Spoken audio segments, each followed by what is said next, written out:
Bom dia, pessoal. Nós vamos iniciar nossa aula dessa semana, né? Faz parte, então, da disciplina Fitopatologia Aplicada da Unifins, né? Semestre, ano 2025, semestre 1, né? Então, vamos falar de melancias, problemas fitossanitários, né? Mais especificamente, as doenças, né? Quando a gente fala fitossanitário, a gente está se referindo a doenças e pragas e ervas daninhas. Aqui a gente vai especificar, centrar nas doenças, né, causadas por fungo, bactérias, vírus e nematóides, tá? A gente vai falar então dos sintomas, né, alguns aspectos epidemiológicos e o manejo da doença, né? Então, nesse primeiro slide, como sempre, né, a gente tem as nossas referências de texto, né, tá, que estão disponibilizados também numa pasta eletrônica que fica para vocês acessando o Google Sala de Aula, tá? Bom, então aqui a gente tem as principais doenças, né? Em torno de mais de 10, né? 11 doenças, né? Incluindo aqui, então, doenças fúngicas, bacterianas, doenças virais e doenças causadas por nematóides, né? Então, são listadas essas 11, não quer dizer que, dependendo da região, a gente vai ter uma preponderância maior ou menor desta ou daquela doença. Por exemplo, na região Nordeste, que é uma região mais seca, Nordeste do Brasil, né? A gente tem uma importância um pouco maior aí do oídio, né? Que é uma condição mais específica, mais favorável ao oídio. E dependendo do ano também, já que a gente, melhor dizendo, da época de plantio, já que a gente tem no cultivo de melancia em pequenas áreas, existe essa flexibilidade, né? Você pode plantar, inclusive, o ano inteiro, né? Dependendo aqui do período, se favorecer mais ou menos determinada. Se for plantio mais para março, que já começa a esfriar, você tem uma temperatura noturna mais amena, né? Então, o plantio em fevereiro e março tende a ter talvez um maior problema aí com milho, né? Que é favorecido por esse temperatura noturna mais amena, ao molhamento foliar, neblina, né? O orvalho na folha, água livre na folha, são situações mais favoráveis aí ao mildio, né? Essa época mais chuvosa, doenças como a própria antracnose, né? Alternária, enfim. Então, essas 11 doenças são o conjunto, né, para diferentes situações, para diferentes áreas do país, né? Então, se a gente pegar uma situação, uma região mais específica, sudoeste de Goiás, né, a gente teria problemas mais específicos, né, não essas 11 necessariamente. Então, aqui para nossa região, a gente vem falar mais, por exemplo, então, das viroses, né, em geral, né?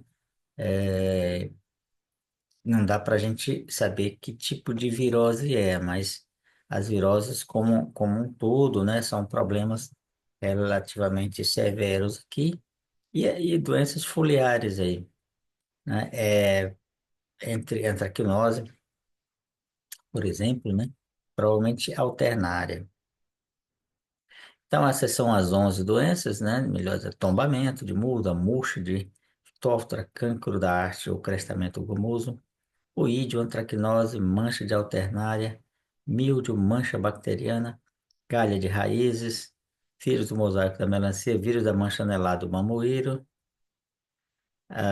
Bom, então a gente vai nos próximos slides, né, mostrar os sintomas das principais doenças, né, de maneira a você ter essa possibilidade de diagnose, né?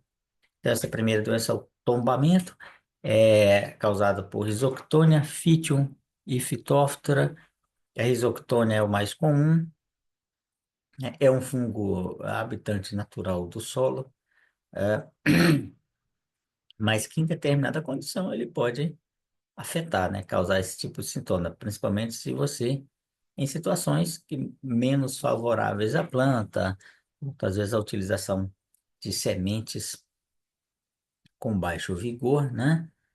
O plantio mais profundo, em que a planta tenha que despender mais esforço para emergir, então, eventualmente, pode acontecer aí tombamento. É uma doença que ela afeta principalmente essa fase inicial, né? Essa fase que a gente chama de plântula, né? Germinação de plântula, mas que depois ela pode, praticamente não tem mais importância. Ah, o nome já fala, né? Ele causa tombamento e a perda, né? Necessário, dependendo da situação, replantar a área, né? Então, aí o sintoma aí de tombamento aí, por esses três fungos aí. Aqui a gente tem a murcha, podridão de Phytophthora. Phytophthora é um fungo, né? Aí na fase também, fase inicial. Além dessa fase inicial, esse fungo também ele pode afetar, diferentemente aí de Rhizoctonia, ele pode afetar aqui no fruto, né? Uma situação ali já próximo aí da colheita. Então você vê que essa melancia aí está em contato com o solo, e esse também é um fungo que ele é um habitante natural do solo, tem no solo, né? Ou sua fonte ali de inóculo, principal, e por isso esse contato aí do fungo propicia esse contato imediato aí, né? O contato do fruto, melhor dizendo, né? No solo, eventualmente pode acontecer aí. Essa é uma espécie de pó branco ali, um mofo branco, melhor dizendo, né?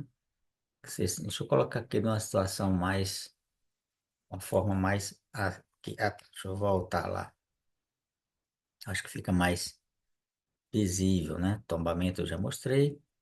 Bom, aí a gente estava aí, então, essa a podridão da melancia de Phytophthora, na situação, então, em que houve a contaminação aí pelo inóculo ali presente ali no solo.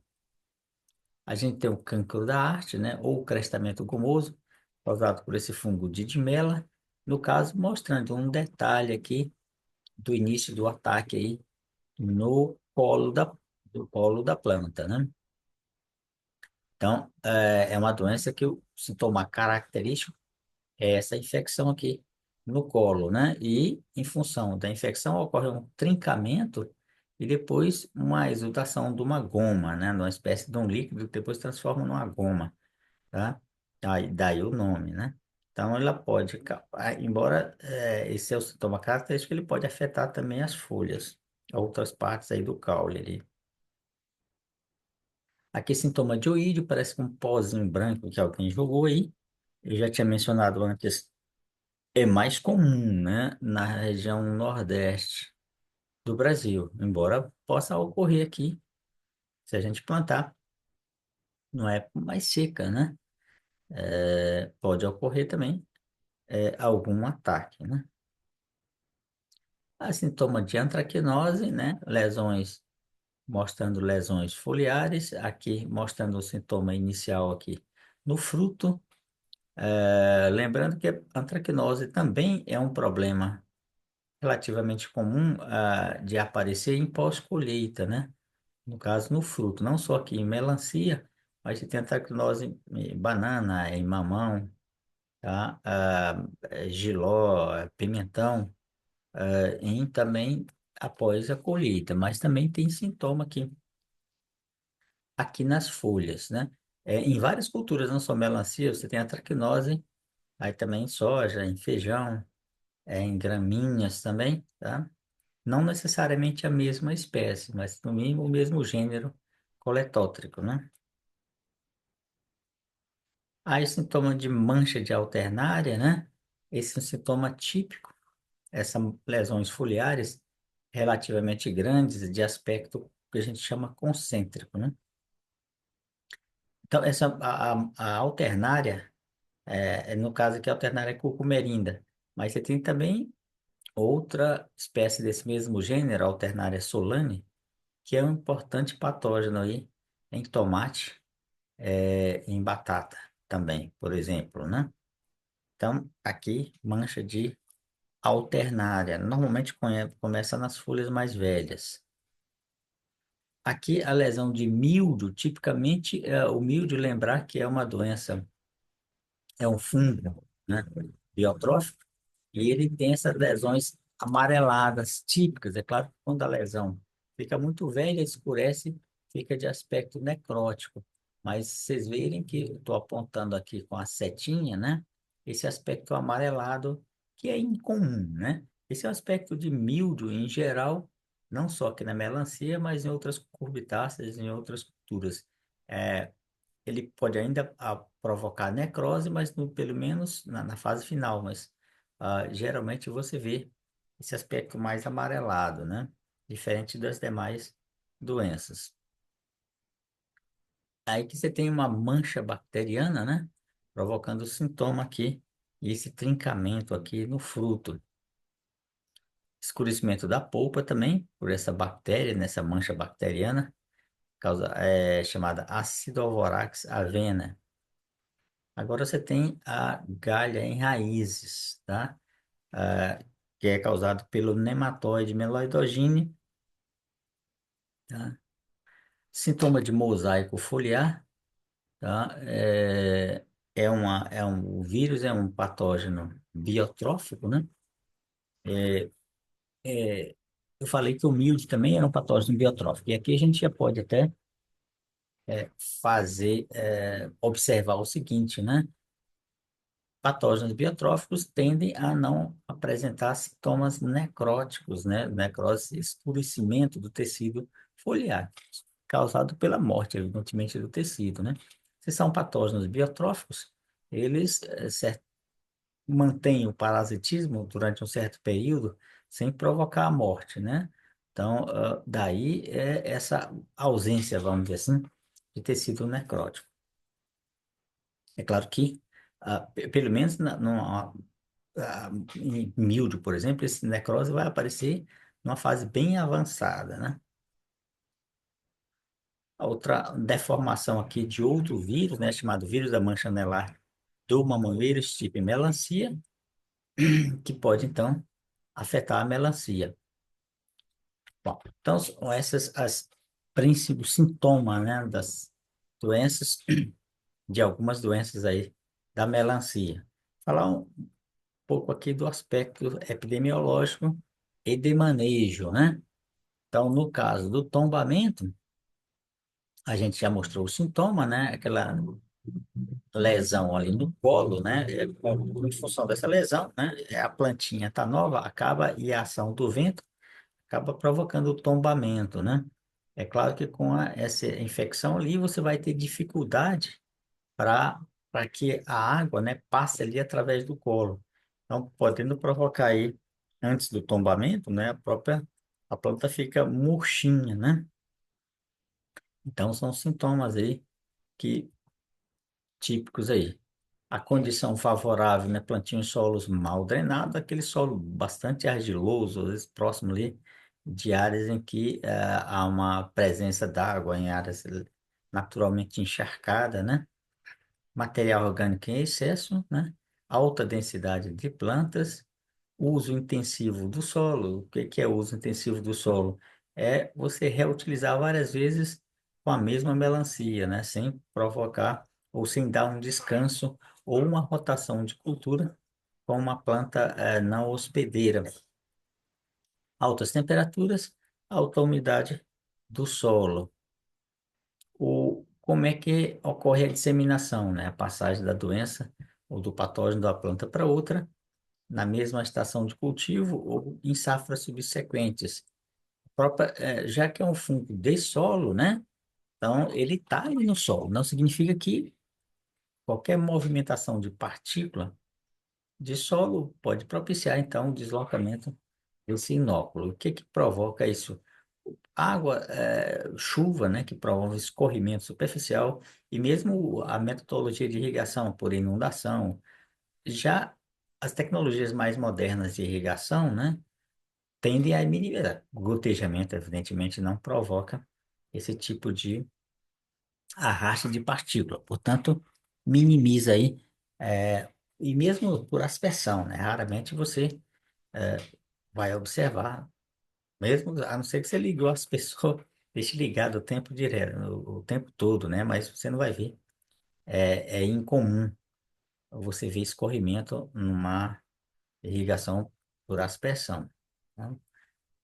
O uso de implementos e ferramentas contaminadas, né? Excesso de água de irrigação, como eu já tinha mencionado, né? O manejo, né? Emprego de sementes sadias, eu já tinha falado que ela aparece principalmente na fase inicial. Então, se você usa muda sadia, você já não leva o inóculo. Embora o inóculo já pode estar presente, né? Se você já empregar também sementes que já vêm com inóculo, você facilita aí o ataque, né? Tratamento das sementes com fungicidas para dar aquele potencial, aquela proteção, principalmente para aquele fungo que já está no solo, né? Pela a proteção até uns 20 dias, de maneira que os tecidos já se tornem mais lignificados, portanto, apresente maior resistência ao ataque do fungo, né? Desinfecção de ferramentas, evitar a semeadura densa, né? Evitar o excesso de irrigação. Bom, outra doença, a segunda doença, podridão de fitóftora, né? Ele pode atacar em qualquer estágio da planta, pode provocar também tombamento, eventualmente, além da risoctônia, a fitóftora, né? Pode provocar podridão de raiz e do colo, podridão no caule, na parte mais superior, murcha em função então dessa infecção, ele vai atingir ali ou vai dificultar o processo de deslocamento da água, de translocação da água, de absorção e translocação da água. Pode provocar ainda podridão mole nos frutos, né? Como eu mostrei no slides anterior. A condição favorável. Climas quentes, o nosso aqui é o clima quente e chuvoso, né? Embora, pelo menos na época do verão, embora no inverno, né? No mês de abril, maio, já começa a gente ter temperaturas noturnas mais amenas. O inóculo, como é que ele sobrevive, né? De uma estação de cultivo para outra. Em outras hospedeiras, que é muito comum, outras cucurbitáceas, né? E a gente tem aqui não só a melancia, você tem abóbora, você tem pepino, você tem melão de São Caetano, você tem bucha, que são todas cucurbitáceas, que são perenes, né? No caso do melão São Caetano, a bucha, né? Melancia é uma cultura anual. Mas você tem ainda pimentão e pimentas, né? Que seria aí fonte do inóculo aqui ter fitóftora. O próprio solo, né, já que ele tem uma permanência grande no solo, pode permanecer no solo, mesmo numa baixa população, né? Ele pode permanecer compondo a microflora natural do solo. E resto de palhada, né? No caso da resto de cultura, o fungo está imerso no próprio tecido ali, da palhada, do cultivo anterior. A disseminação, vento, água de irrigação, chuva e insetos. O manejo, né, da doença, plantio em solos bem drenados, né, em áreas, como são plantios pequenos, né, dá para você escolher uma determinada parte da sua propriedade. A cobertura solo com palha de arroz ou capim seco. Palha de arroz já é mais difícil a gente achar aqui na nossa região. Capim seco é mais fácil. E você tem hoje em dia a opção da cobertura com o próprio material lona plástica, né? E, inclusive aquelas lonas que o pessoal utiliza para armazenar temporariamente a soja ou milho, né? Então a gente acha facilmente aqui na região, né, aquele material, tá? Então são a cobertura então com um filme, né? Ou uma lona plástica. Aplicação preventiva de fungicidas é uma cultura que para a cultura da melancia é recomendado realmente as aplicações, né, de maneira preventiva, semanal ou quinzenal. Evitar injúria nos frutos. No caso de injúria nos frutos, é o controle também aqui de insetos, né? Que eventualmente poderiam perfurar ali o fruto ou o caule, né? E ter algum cuidado ali, né? Entrar na lavoura para evitar ferimentos ali mecânicos, né? Pela ação de algum implemento. Cancro da haste ou crestamento gomoso, né? Ele infecta em qualquer fase da planta, embora o sintoma característico esteja ali no caule, ali próximo do solo, né? Ele provoca lesões circulares nos cotilédonos, né? Isso significa, se aparece lesão ainda nos cotilédonos, isso significa que a semente já veio contaminada, né? Muito provável que essa semente já tenha vindo contaminada. Ó, causa aquele cancro ali no colo, né? Da planta adulta, no colo é ali próximo do solo, né? Logo acima do solo. Provoca um fendilhamento ali nas artes e a exudação de goma, né? Que é o sintoma que dá nome à doença. Então, ele pode provocar murcha e morte de ramos ou da planta inteira, causa manchas concêntricas nas folhas e ainda pode atingir ali o fruto, né? Causando aí apodrecimento ou podridões. O fungo sobrevive na palhada, caso a gente não faça a rotação, né? Se a gente fizer a rotação, durante o período da rotação, então, você tem a ausência da melancia, você vai ter uma degradação microbiana e, portanto, você vai reduzir o inóculo. Pode sobreviver em cucurbitaceias selvagens, eu já mencionei aqui, o melão de São Caetano, a bucha, né? A disseminação através de sementes contaminadas, né? Pode levar, então, de uma safra para outra, ou respingo de chuva ou de irrigação, tá? Claro, se você não plantar na época seca, né, fazendo irrigação de gotejamento, então certamente essa doença já teria pouco impacto, né? Condição favorável para o cancro da temperatura do ar em torno de 22 a 28 graus Celsius, umidade relativa do ar acima de 70%. O manejo ou controle do cancro da arte, uso de sementes sadias, arranqueio e queima das plantas infectadas, a rotação de cultura e o seu programa, vamos dizer assim, de aplicação de fungicidas, né? Claro que quando a gente vai entrar nessa cultura, a gente já sabe que, né, é uma doença que você vai ter problema com doenças e pragas, você já faz o planejamento para as principais doenças, ou você ter o estoque, né? Inclusive pensando em fazer rotação de fungicidas, você ter mais de um fungicida ou mais de um inseticida, justamente para você ter esse manejo de evitar expor aquele fungicida à resistência, a esse manejo anti-resistência do fungo, né? Se você plantar sempre o mesmo ingrediente ativo, pode se desenvolver populações, né, que tenham uma resistência maior a esse fungicida. O ídio, né? A gente tem. Opa, deixa eu ver. Tá.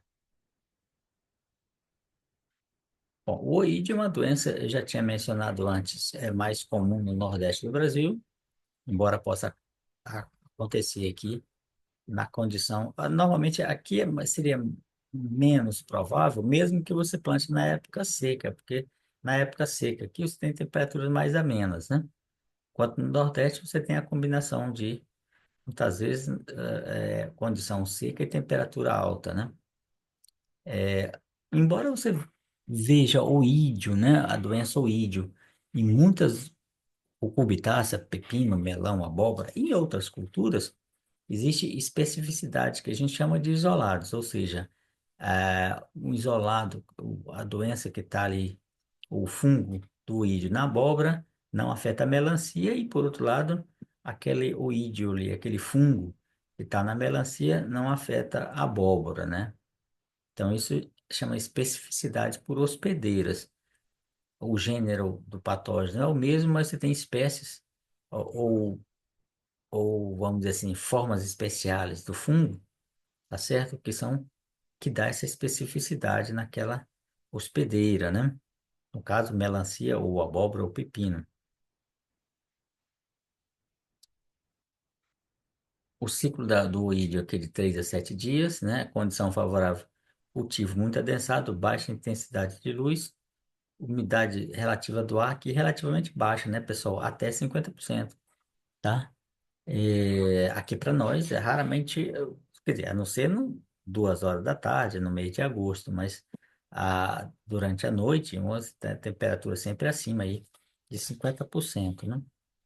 Isso não quer dizer que, como eu falei, seja impeditivo para o ídio. Quando a gente fala condição favorável, é que dá uma vantagem relativa em relação a outras doenças. Então, nessa condição de umidade mais baixa, o ídio se desenvolve muito mais em relação a outras doenças, né? Umidade relativa do ar alta é favorável para a infecção e sobrevivência dos conídeos.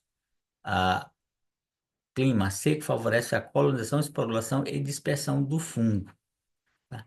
Bom, então, aqui até aparenta uma contradição, né? Você falou que a condição favorável para a doença é clima mais seco, né? Umidade abaixo de 50. Mas a gente fala, isso é uma condição geral. Isso quer dizer, se a gente pensar em fase específica de doença, você tem uma certa contradição aí, né? Em que você tem, como a gente está mencionando aqui, a umidade relativa mais alta é um pouquinho favorável aí para a entrada do patógeno, para a penetração, né? Enquanto que, mas só essa fase, o fungo estando lá dentro, né? Aí a condição seca já favorece, né? E o fungo também sobrevive.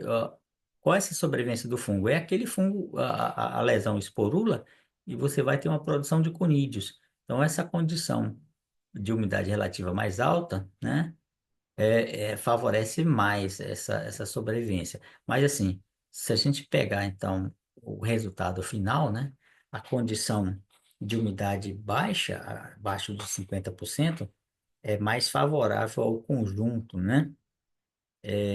Da doença, vamos dizer assim, tá? Então, clima seco favorável à colonização, esporulação e dispersão. No caso aqui, a produção de esporo, né? Numa condição seca, é, a produção é maior, embora, como já pelo item anterior, a umidade um pouco mais alta favorece que a viabilidade daquele esporo ali naquela folha, naquele local onde é produzido. Isso são especificidades, né, pessoal? Só para a gente entender um pouco melhor. Então, você tem, como eu falei, a condição geral de umidade baixa, se você, durante o período, né, em que se cultiva, é claro que quando a gente fala umidade baixa, você tem durante o dia umidade baixa, à noite, né, aquela temperatura, mesmo na área do Nordeste ou outro, a não ser numa região desértica, né? Então, você tem oscilações, né, durante o dia, né? Umidade mais baixa durante o dia e à noite isso volta a aumentar. A umidade relativa do ar aumenta, né? Então, quando a gente fala condição favorável mais seco, né? É uma condição mais favorável para essas doenças em relação ao todo, vamos dizer assim, né? Como um todo, tá? Embora a gente realçando essas especificidades, tá? Temperatura ótima de 20 a 27 graus, né? Temperatura de 10 a 32 permitem a infecção, ou seja, uma amplitude muito maior, né? 10 graus a 32, enquanto o ótimo ali fica 20 a 27. O fungo sobrevive em plantas voluntárias, lembrando que aqui é um fungo biotrófico, né? Plantas cultivadas em estufas, cucurbitáceas, selvagens ou silvestres, né? Melhor dizendo, cucurbitáceas cultivadas, que está errado aqui a grafia, ou cucurbitáceas silvestres. O inóculo primário, ou seja, aquele que aparece ali no início da estação chuvosa, no início do plantio, são conídeos que vêm a longa distância pelo vento, né? O manejo aqui de oídio, fungicidas protetores e sistêmicos, como eu já mencionei antes, você já tem, quando você vai plantar, né? O seu organizado, planejado, comprado, né? Esses fungicidas e inseticidas, para essas principais, visando essas principais aqui. A antracnose causa lesão na folha, né, nas nervuras, nas artes e pecíolo, pode provocar malformação e queda em frutos novos e lesões nos frutos desenvolvidos. A condição favorável, alta temperatura e alta umidade. Essa alta umidade, principalmente chuva, né? Ou água de irrigação, no caso dos gotejadores, aspersores, né? Em que a água vem de cima, bate na folha, e provoca respingo, né? Para outros locais. A sobrevivência do antracnose no solo, né? Em restos culturais.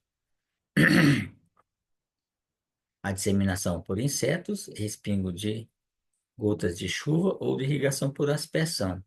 Então, ou seja, essa doença aqui, a antracnose, é típica dessa época que você tem uma frequência de chuva maior, né? Do início das chuvas, né? O plantio de início, ou seja, para nós aqui, outubro, novembro. O manejo da antracnose, uso de sementes de boa qualidade, o tratamento de sementes, rotação de culturas e pulverização dos fungicidas recomendados para a cultura. Mancha de alternário provoca manchas foliares, mancha nos frutos, pode provocar queda, né, ou desfolha total da planta e pode provocar perdas em pós-colheita, no caso daqueles infecções que estão lá no fruto, né? A condição favorável, temperaturas altas, presença de orvalho e irrigação por aspersão. Hospedeiras ou cubitáceas comerciais, a gente já falou aí, pepino, abóbora, melancia, e silvestres, né, incluindo, então, bucha, melão de São Caetano.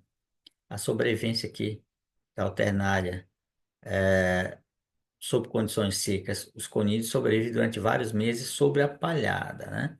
Então, é aquela questão da rotação. Pô, meses, mas você, evidente, quando você faz a rotação, né?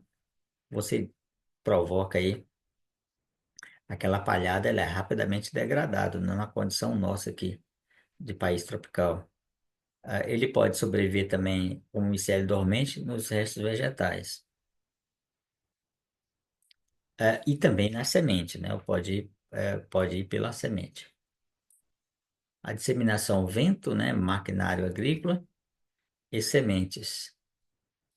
O manejo, manter o cultivo arejado com espaçamento adequado, ciclo de plantio orientado na direção dos ventos predominantes. É, em cultivos em estufa, deve-se arejar ao máximo a estufa. Evitar irrigação superficial e por aspersão. Aí você tem a opção de gotejamento ou microaspersão, né? A gente fala assim, aspersão, você tem aquelas microaspersão que você não há no âmbito que não provoca esse escorrimento de água superficial na folha, né? Plantas e frutos muito afetados devem ser retirados do campo e destruídos. Em campos com alto índice de infecção, é recomendável a rotação de culturas. Utilização de fungicidas também. O míldio, né? O fungo ataca aí muitas urbitáceas, provoca mancha entre a nervura das folhas, queda prematura das folhas. A condição favorável, temperatura mais amena, então vai acontecer aqui, para nós aqui, mês de abril, né? De março para frente, principalmente abril, a gente já nota mais essa temperatura aí. Né? Se você planta para março, você ainda pega uma época quente e lá mais para o final da cultura, ou na metade do ciclo, né, que você tem temperaturas amenas. Então você já escapa bastante. Se você já plantar em abril, maio, então você vai estar aí incluindo toda a cultura na fase favorável aqui para o patógeno. Orvalho, né, que é justamente a combinação de alta umidade noturna, né, com temperatura mais baixa, que vai provocar aquele orvalho, aquele nevoeiro, né, que é típico aí desses meses agora que a gente está vivendo aqui, maio, né? Irrigação por aspersão, a sobrevivência do inóculo em hospedeiras comerciais ou espécies selvagens. E também como osporo, que é o próprio fungo, né, numa forma de resistência. A disseminação por esporângio, que é o tipo de conídeo, né, típico aqui desse grupo aqui do míldio. Esses porantes podem ser transportados pelo vento, ou também pelo orvalho, por respingo de chuva, por irrigação, por aspersão ou por insetos. O manejo do milho usar fungicidas, evitar o plantio em baixadas úmidas mal ventiladas e sujeito ao acúmulo de neblinas. Mancha bacteriana é uma bactéria Acidovorax avena, ela é transmitida pela semente. A condição favorável, clima quente e úmido, e aqui no caso de bactéria a gente não tem bactericida, né? Você tem, quer dizer, você tem tecnicamente, mas não recomendado que esteja lá no site da Agrofit. O sintoma de galha de raízes são crescimento retardado, deficiência mineral, murchamento nas horas mais quentes, queda de flores e frutos e formação de galhas, que é o sintoma primário, né, nas raízes. Esse meloidogene é um nematóide, né? Então, o fungo, ele infecta a raiz. Lembrando que nematóide é biotrófico, né? É um patógeno biotrófico.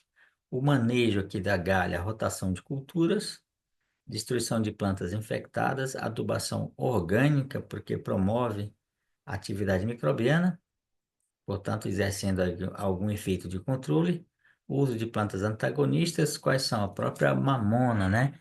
A própria crotalária, cravo de defunto, são plantas antagonistas aqui ao nematóides. Você pode também enxertar a sua melancia nessa abóbora chamada abóbora gila, né? Que é da espécie Cucurbita ficifolia. E também na cabaça, né? Que é botanicamente Lagenaria cicerária, né? Então, o enxerto é possível, pessoal, a enxertia. Então, no caso de abóbora, né? A gente não ouve muito falar, mas por que que o enxerto funciona? Porque o cavalo, que a gente usa como cavalo, que é essa abóbora gila, seria a parte do cavalo seria resistente, que é a parte da raiz, né? Que seria a parte ali do colo, né? A parte de baixo do conjunto aqui de enxerto, porta-enxerto. Então, a parte de raiz, que é o porta-enxerto, né? Seria a parte resistente. Como ela infecta a raiz do nematóide, então ele entraria, tentaria entrar, né? Infectar uma espécie que é naturalmente resistente, então, ao ataque, tá? Então, dessa forma, funcionaria. Então, você leva a muda enxertado, né? No material com o conjunto da resistência. O enxerto não é resistente, mas quando a gente. O enxerto que a gente fala é a melancia comercial, né? Você vai plantar. Então, você compra a muda, no caso, compra a muda nessa enxertada, né? E você vai ter, então, resistência.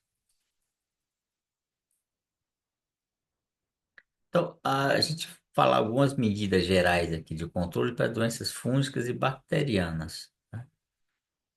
Então, vai servir, então, para todas as doenças, naquele sentido, vai servir no sentido do manejo, né? Você vai reduzir a possibilidade em que você tenha um inóculo grande, né? Ah, certo? Então, escolher área de plantio que não esteja contaminado com patógeno de solo, né? E fazer a rotação de cultura por 3 anos. Evitar o plantio próximo a áreas cultivadas com melancia e com outras espécies da família Cucurbitaceae, como pepino, abóbora, maxixe, melão ou chuchu. Tinha esquecido do chuchu também, que é uma Cucurbitaceae. Realizar um bom preparo do solo e adubá-lo corretamente, de modo a fornecer condições ideais para o desenvolvimento das plantas. Lembrar que alguns, no caso da adubação, alguns elementos como o silício, né, e o potássio, eles têm alguma tem indicação, né, que melhora a resistência, a resistência orgânica daquela planta. Não significa que, quando eu falo melhora, né, não quer dizer que você, apenas o potássio, a aplicação correta do potássio, se você tiver uma variedade suscetível, você vai apenas a aplicação do potássio vai funcionar para dar resistência, tá bom? Então, então não é um dado qualitativo, quantitativo. Você vai ter uma melhora, sim, mas, né, não se pode confiar nisso como única medida de controle. Plantar sementes ou mudas produzidas por firmas idôneas, né, que oferecem maior garantia e sanidade. Então, esse é um aspecto. E semente é relativamente barato, né? Irrigar de forma correta, evitando principalmente o excesso de água no solo. Tá? Ali você está economizando também água e energia, né? Controlar os insetos que provocam ferimentos nas plantas. Então, a gente tem algumas brocas importantes aí da melancia, né? Broca do fruto e broca do caule. Eliminar os frutos e as plantas doentes da área para evitar a retransmissão para o resto da cultura. Eliminar os restos culturais após a última colheita. Esse eliminar pode ser ou queima, que é mais difícil, ou incorporação, né? É grade, arado, né? São áreas pequenas, tá? Então isso pode ser feito. Bom, e a gente encerra, então, nossa aula de hoje, tá bom? E vocês têm o material aí, né? Você tem os materiais disponibilizados, os textos, né? Que eu sempre ressalto, né? Já está disponibilizado aí no Google Sala de Aula. Tá bom, pessoal? Então, até a próxima, então. E a gente encerra por aqui, né?